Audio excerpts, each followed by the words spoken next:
We're now joined by guitarist Mike Albert. How are you today? Doing good. Things are coming together. Fantastic. Well, I understand you've been playing guitar since pretty much the early days. You know, when you were growing up, you know, were you listening to parents' record collections or any older siblings, or where did you start to hear the music that influenced you to want to play? Probably the Beatles, when the Beatles were really happening as a kid. Saw them on TV or heard them on the radio? Yeah, well, everything. I like the songs compared to some of the other stuff. It was more current, and they always went with. They always started a new thing. They created it, and I like that kind of anti-establishment. And I was at the age where, you know, a kid thinking like that. Wow, that's cool. My parents hate them. I love them. You know, that kind of thing. Yeah, yeah. Now, what was the first concert you ever got a chance to see? In fact, the first concert, I was taking guitar lessons from this guy, Kent Henry. Now, Kent was a guitar player for Blues Image. Remember White Captain Riot? Oh, yeah. So he was doing an album with Lloyd Sutton. That was with Mike Panera? Yeah, with Mike Panera. In fact, he took Panera's place. Panera went to the Iron Butterfly or something like that. So, I mean, I was all happy. I mean, look at this guy's my teacher's on the radio. I'm a little kid going, man, that's great. And he showed me all these licks that I didn't think possible I could learn. And he knew how to do them right. He'd just done an album with Jimmy Page called Lloyd Sutton Friends with Jeff Beck. Wow. So the first concert I went to was actually to see my teacher play, Kent Henry, at the Forum in, where was that? Inglewood. Now, who else was on the bill that day? I think Three Dog Night or something. It was about that time period. And I was just going, oh my God, it's my teacher up there. And, you know. There's thousands of people here. Oh, yeah. I knew how popular he was, and then he ended up leaving. And I just took it from there myself. He showed me pretty much the ropes, and some of my better playing guitar playing friends learned a lot off him too. Yeah. Well, I know you started playing early, like 8 or 9 years old. And yeah, exactly. Now I understand you actually left high school because there were opportunities, or you wanted to pursue music? Pretty much, I knew I wanted to be a guitar player. I'd lock myself in my room and just play and to learn everything I possibly could. And going to school was just interfering with that. So I said, you know, I told my parents, I hid it from them for a while. I think I have the record for the most truancies at the school I went to, Mark Keppel. In fact, the Dean of Boys took me in the office and says, congratulations, Mr. Albert, you just set the school record. You got away a whole semester with cutting class. And that's the good news. The bad news is, you're out of here. So they sent me to a continuation. I said, fine. You know, I used to walk to school, and my friends would go to class. I'd go back home, walk a mile and a half back home, and play guitar all day. And then I'd walk back. Wow, that's dedication. That's what I want to do. That's what I want to do. Now, I understand one of the first projects was Reuben and the Jets, who Frank Zappa famously produced. Exactly. Talk about meeting Reuben and, you know, coming into the Zappa world. Well, that was a different thing. It was somewhat like an oldies thing, but they had some cool instrumentals, and I got to play a lot of slide guitar, and that was really cool. And a lot of guys weren't playing slide back then, and then Frank liked my slide playing, actually, back then. So he wanted me to play mostly the slide stuff with the projects we were doing. And with Reuben was a great guy. Reuben got me, they put me in, like I was the youngest guy in the band, and man, I'm playing with these guys that were touring with Zappa and have these albums out with Frank, and I got to hang out with Frank and meet the family and the whole shot. So it was just incredible for me, being so young. Yeah. I was lucky. Very influential, being around all those musicians at that age. Exactly. Who were some of the members that Zappa had in his band around that time? He kept changing members. God, back then he had George Duke. He had a bunch of different people. Okay. Man. So it was a constant revolving door, and that led into playing with El Chicano, which I know you guys got the chance to tour with people like Santana, Earth, Wind and Fire, Chicago, Tower of Power, you know, all the greats. Talk about that experience and what that was like to, you know, be playing with the likes of those kind of bands. Well, actually, that band, I always liked the Santana stuff, you know, and it got me. It's like, can't be in Santana, and Neil Sean was just in there, and with Carlos, and I thought, well, this is closer. They're in San Francisco, I'm in LA, and they play the same kind of vibe. So I jumped at it. And a lot of my friends are going, "What are you doing that for? You're a rock blues guy." I said, "I can play that with this style, and kind of combine forces with them if they'll go for it."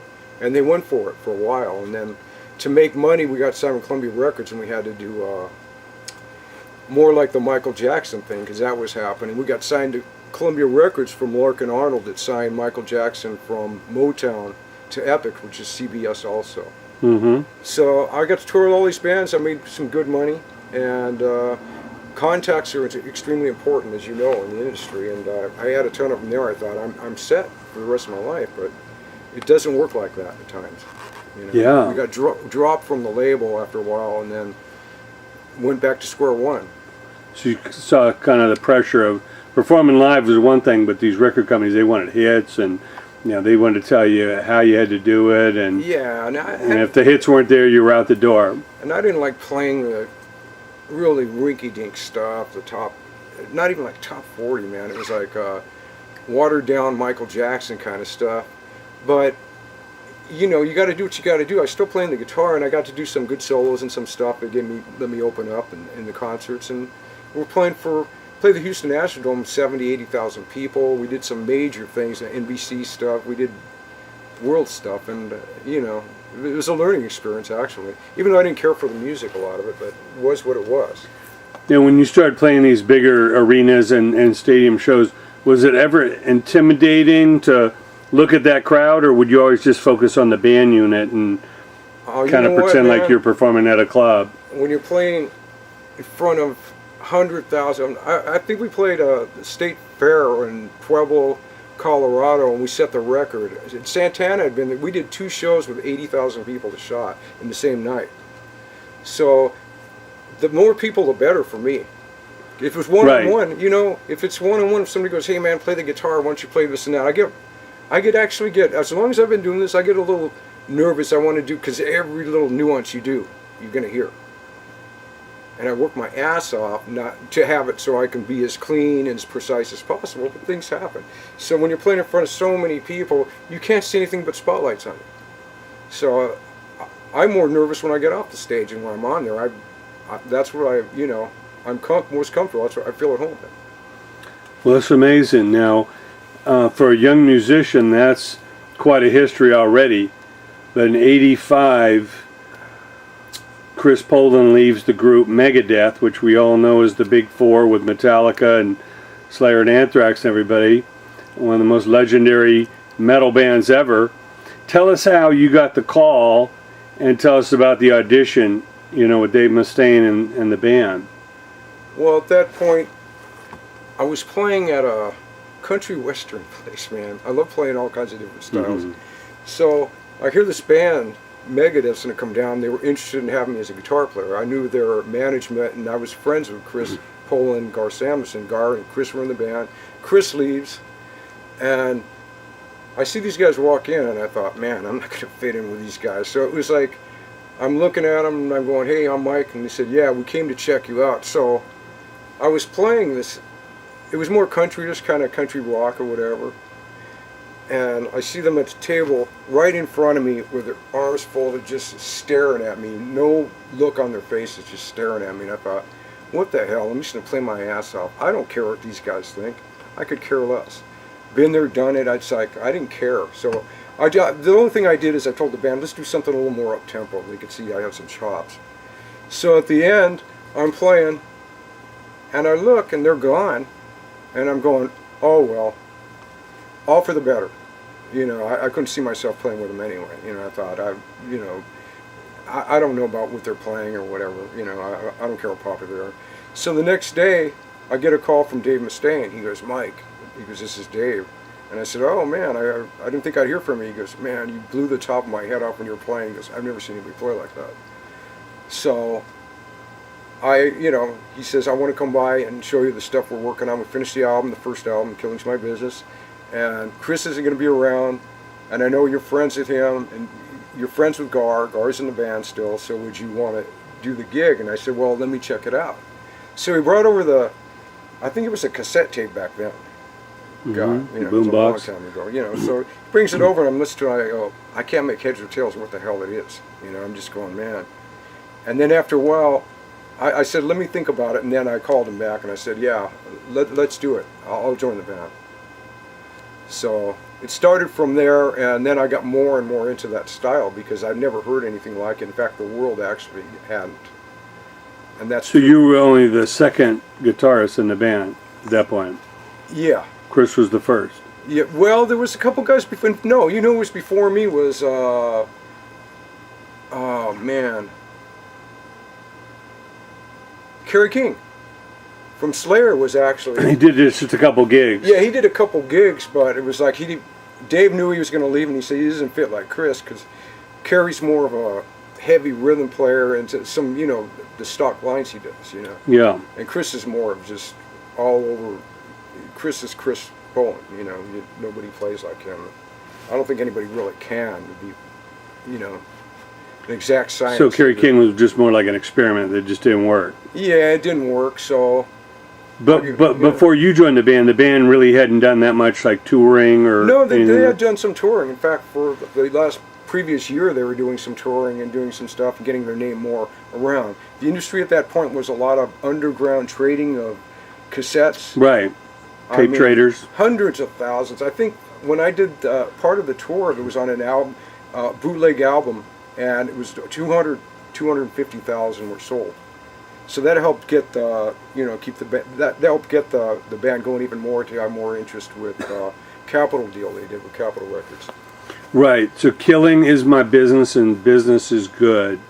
How many of those songs would you be playing live on the tour? We did pretty much most of them, depending. And then we did stuff, actually we did stuff from Peace Cell's album and So Far So What So Good. We did a couple things out there. So Dave had a whole arsenal of songs. It's just never ending.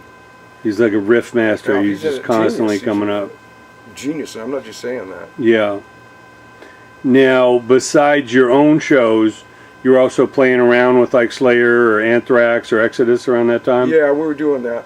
We were touring with all the other guys that were in the circuit at that So the time. thrash scene was kicking in, and it was incredible. I've never clubs seen like the Stone in San Francisco and things like that were thriving. Oh yeah, yeah. It was crazy. I've never seen anything like it. I had done some really major stuff, and this was like mind-boggling what they had going there. Right. So the fans were just it was like the Beatles headbanging and just crazy. fanatic.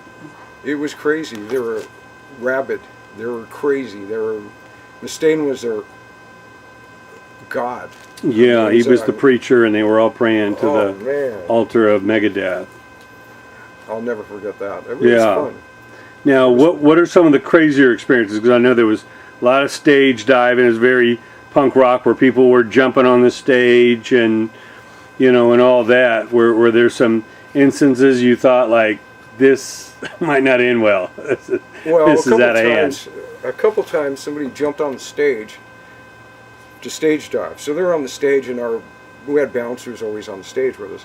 We'd go and throw them off. One time, a guy jumped on stage. In fact, this happened a couple times. Jumped on stage and hit Dave Mustaine's mic while he's singing and playing guitar, and hit him in the mouth. Oh yeah. So he got, instead of the bouncers throwing him off, he did it. He threw him off the stage with his foot. He kicked him square in the face. Get this. After he comes, this kid comes backstage, and he's blood all over him, and his nose is like that. He goes, "I love you, Dave. Yeah, you broke my nose. I love you." You know, it's like, oh, come on, man. I mean, it was like that. It was like a weird thing, you know. Yeah. The audience was as much of the show as the band. They were all in the mix. Now, I know, you know, with the intensity of playing with them, you know, you wouldn't stay in the band forever. And obviously Megadeth's been through a few guitarists, but I know recently Dave has come out, and out of all the guitarists he's ever played with, he's listed you in the top 6 guitarists ever in the band. Yeah. What did that make you feel like? It made me feel good, like being appreciated. I know some things were said from what I hear. I wouldn't look at the book. He had a book. And I heard about it, and I thought, well, that's him. Dave's a genius kind of character, but outspoken. He doesn't hold anything back. You never know what kind of mood he's in. He could tear you apart, or he's very intelligent too. People don't understand. I had a friend of mine that was a scientist with Boeing or Hughes Aircraft at the time. Most intelligent guy could meet a scientist, and we're renting a duplex, whatever, together.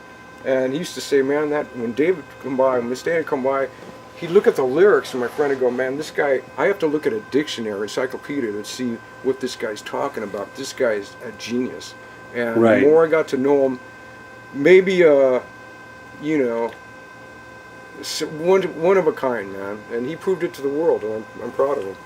Well, I mean, when he came out and you heard Peace Sells and Killing Is My Business, he had this punk rock energy, like he had something to say, and it seemed very political. You know, he was very outspoken against, I don't know if it was Reagan or who was in power back then, but you know, or Bush. It seemed like you know, he had an opinion, you know, on the government and you know, a lot of social issues, you know, and people hadn't heard from that since punk rock bands, you know, that were, you know, talking against the government or the president.